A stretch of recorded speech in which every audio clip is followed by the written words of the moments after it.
गौतम बुद्ध के मठ का यह नियम था कि उनका कोई शिष्य जब भी कभी बुद्धत्व को प्राप्त कर लेता तब उसे कहा जाता कि एक दिशा में चले जाओ और आसपास के जो लोग हैं उनका ज्ञान वर्धन, उनकी जो आत्मा और चेतना जागृत करने का प्रयास करो और उनको सद्मार्ग पर लाना है। उनका एक शिष्य था जो 6 साल से मठ में रह रहा था और तपस्या कर रहा था। एक दिन वह परेशान हुआ और सोचने लगा कि मेरे गुरुदेव ने मुझे आदेश क्यों नहीं दिया। इसी बात पर नाराज होकर वह गौतम बुद्ध के पास गया और कहने लगा कि मेरी तपस्या में ऐसी क्या कमी रह गई? क्या मैंने ज्ञान अर्जित नहीं किया और अब तक आपने मुझे आदेश नहीं दिया कि जाकर किसी दूसरे जगह पर अपना ज्ञान बांटो, और क्या मैंने बुद्धत्व प्राप्त नहीं किया है? तभी गौतम बुद्ध ने शिष्य से कहा, सुनो, तुम्हें थोड़ा और समय लगेगा, यही समय बिताओ। यह बात सुनकर वह शिष्य चिढ़ गया और कहने लग गया कि गुरुदेव, आपके ज्ञान में कमी रह गई और आप मुझे ज्ञान नहीं दे पाए।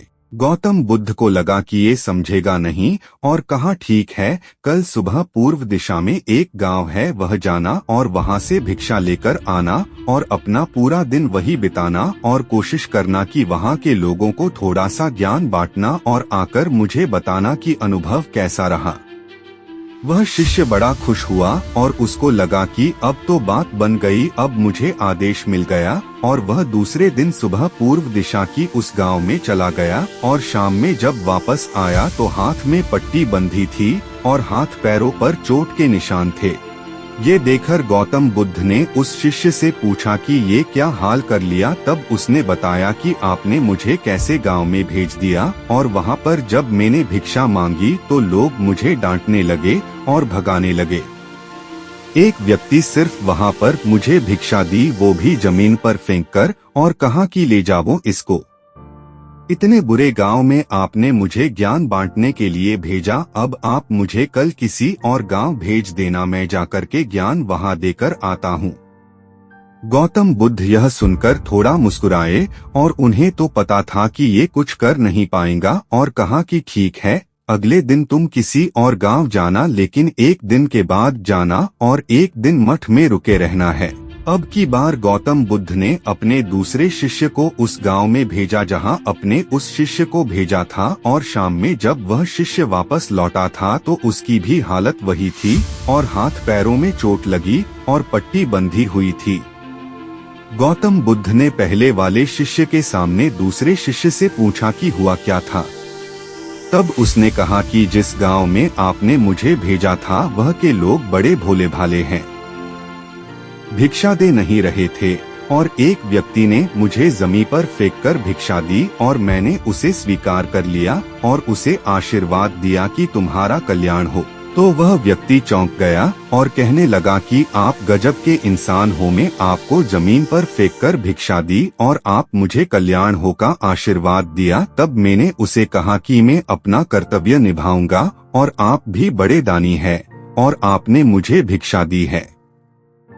उसके बाद में जब वह से निकल रहा तब मैंने देखा कि एक बच्चा बीमार था और मैं जंगल में गया तब वहां से जड़ी बूटी लाने, और जब मैं लौट रहा था तब कुछ लोगों ने मुझे पकड़ लिया और पूछने लगे कि यह जड़ी बूटी कहाँ लेकर जा रहा हूँ। तब मैंने उनसे निवेदन किया कि मुझे छोड़ दो, एक बीमार छोटे बच्चे की मदद करनी है, और तब उन्होंने मुझे छोड़ दिया।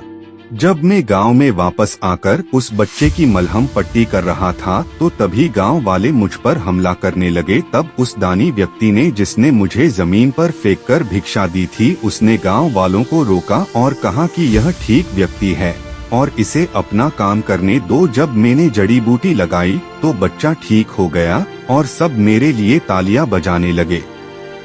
सभी गाँव वाले कहने लगे कि कल फिर आएगा, गुरुदेव मुझे कल फिर उस गांव में भेजिएगा, क्योंकि वह बड़े ही भोले लोग हैं, समझते नहीं है, बस प्यार बहुत है, और अब की बार कोशिश करूंगा कि थोड़ा प्यार और उनके पास पहुंचाने का और ज्ञान उन तक पहुंचाने का। वो सब ज्ञानी तो लेकिन बस जब अनजान व्यक्ति से बात करने में डरते हैं।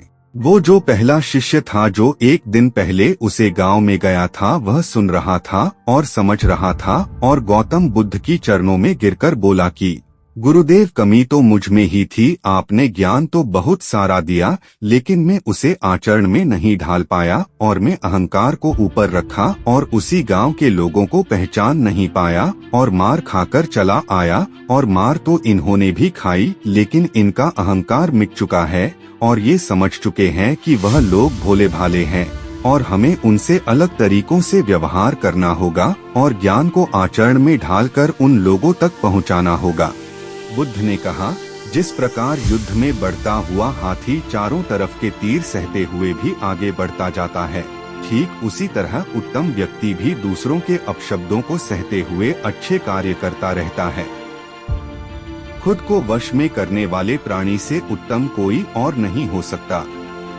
बुद्ध की बात शिष्यों को अच्छी तरह से समझ में आ गई और उन्होंने वहां से जाने का इरादा त्याग दिया।